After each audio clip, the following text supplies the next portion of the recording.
welcome to part two. I'm not sure if I'm going to stitch it all together into a separate video, but welcome to part. I'm going to go over context about why I started the doppelganger. This isn't some giant, here's how great I am as a teacher. This is why I am, why you follow me. This is more of a, this is how I failed for 2.5 years. Let's be honest, 2 years. Why I failed for 2 years as a teacher. Slowly iterating my development process, iterating my classroom, learning about what I needed to be as a teacher, and then finally hitting on something that could work for my circumstance.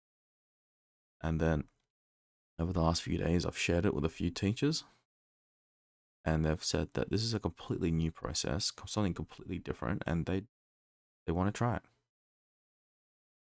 I felt that that's the case. Why not just put it on YouTube and see if anyone else would like to try it as well? Because it doesn't offer much. It's not revolutionary.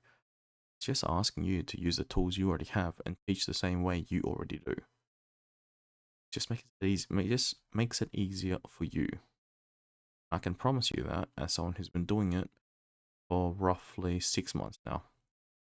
The video part I've started doing for 2 months, and it's completely changed the way I look at school. I used to go to school extremely stressed. Now I come in, I go out, I feel like I'm the EA. I feel like all I need to do is classroom manage. I don't need to worry about content. Someone else is teaching that content. That's someone else being me from a week prior. And that much less stress on me in the classroom, that much less of a ball I'm juggling makes all the difference. So, I'm going to pull up a Word document if my eyes look somewhere else. Don't worry, that's what I'm looking at. Let's start off with context. Where did I start? And I started my teaching career in the deep end. I was replacing a who suddenly vanished one day. I'm not going to go into the details, but well, they vanished. I was on my practicum, my last one, and I was asked, can you replace this person? You take over their classes. Yeah, sure, why not? So I applied for my national police check here in Australia. We need to do that. Came in. I was employed 2 weeks after that, and I was suddenly in the. Now, it sounds amazing. You're a prac teacher. All of a sudden, someone's gone, and they're like, "You're great. You can handle this." That sounds morale boosting. It's not. I didn't go through induction. I didn't know what the processes for my school were. That is extremely important. I didn't know what was going on. I didn't know a student did something horrific. I didn't know what I was meant to do. Student did something great. I was thrown into the deep end, and my learning leader, my LAL or my holler, head of learning area, was very vocal in his desire to retire. Also very practical. Built up enough sick and long service leave that he could take off a term every year and just not be there. So that was his plan. Practical meant that he left every day the minute he went, did not stay behind. It meant that if I needed assistance, he was not there because he was more concerned about his garden going home. It meant that when I was in school and the kids realized that there were no external consequences for the behavior, they decided to escalate. I couldn't do anything. I did not know what the processes were, and the support I was meant to have did not exist. I had students threaten me. I had students, well, use physical intimidation. I had students that would just throw things, refuse to listen. It escalated to a point where I had students that get their father to come in and beat me up. I told them off for loud little. One day I was going home. I walked outside, and her dad was standing in my car. Now, I'm on the spectrum. I didn't realize what that was till I went home a few months later, thinking about it in a different context. The pieces came together. I'm like, he was trying to intimidate me. Thankfully, I saw on the spectrum. I realized what was happening. I went, "Hello, student," and then I got in my car and I drove home.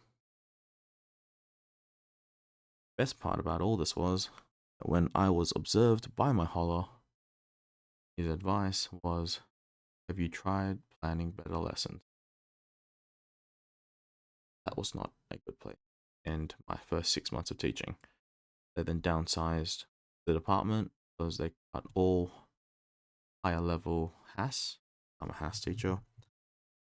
Thus, there was a surplus of teachers, and because I hadn't signed a contract for permanency, I was out. So I was gone. Went to a different school. I had a better learning area leader, but I was isolated from everyone else in the HAS department. I was downstairs. Everyone else was upstairs. My office was also downstairs because there's a split office system. I was with another HAS teacher, and things were pretty okay. I had another HAS teacher there who was my mentor. She was great. She was amazing. I had a class downstairs. I was managing, but behaviors escalated, and my mentor vanished because she had to take leave. Fact is outside of her control. Fact is outside of my control. She was gone. I was allowed. Class was going insane. They had really. I was going insane because I wasn't getting support. I was on my own, and I was constant failing.